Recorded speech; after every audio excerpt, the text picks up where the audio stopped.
Had a question about project number 2 and about the function evaluation and checking those values. So I've got a function up here. This is not the same function you're going to use for project 2. You're going to have a linear function with a particular value for A and for B. I just have something different up here just for an example. So I've got a function, I have my table, it's already auto-computed a couple of values, and so I type in the x's, I pick the x's listed in the project, so I put in like a 5 here.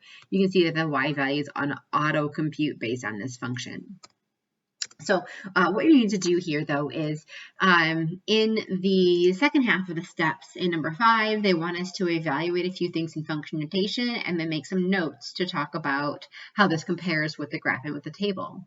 So back over in my Desmos graph, I've already evaluated the function at an input of 1, and it gave me an output value of -1.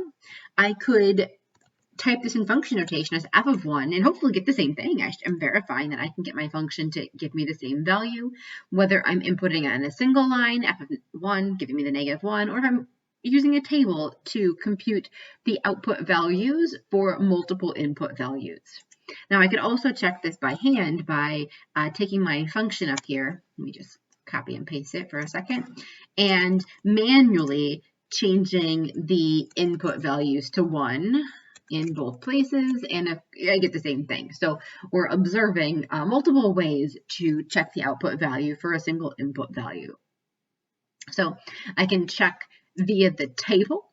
The second part of part 5 was checking a value that was not in the table, like f of 4.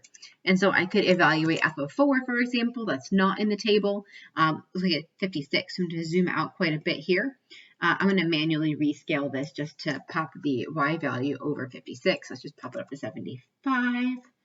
And then I'll be able to manually check my f of 4 by hovering on the graph. And if I can get it to be right on 4, there we go, then I can check graphically that f of 4 was able to compute correctly, as I can see that it computed down here. This matched with the ordered pair I saw graphically over there a moment ago.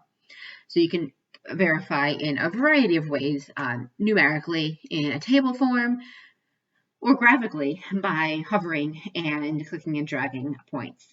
It's a lot harder to get it precisely on the right point graphically, and that is one of the reasons that we like to be able to get our table to auto-compute our values and be able to use function notation over here. It's a lot more convenient. Hopefully that gets to the questions that you had on project 2, and you can work through something similar to this using your own question and the project questions.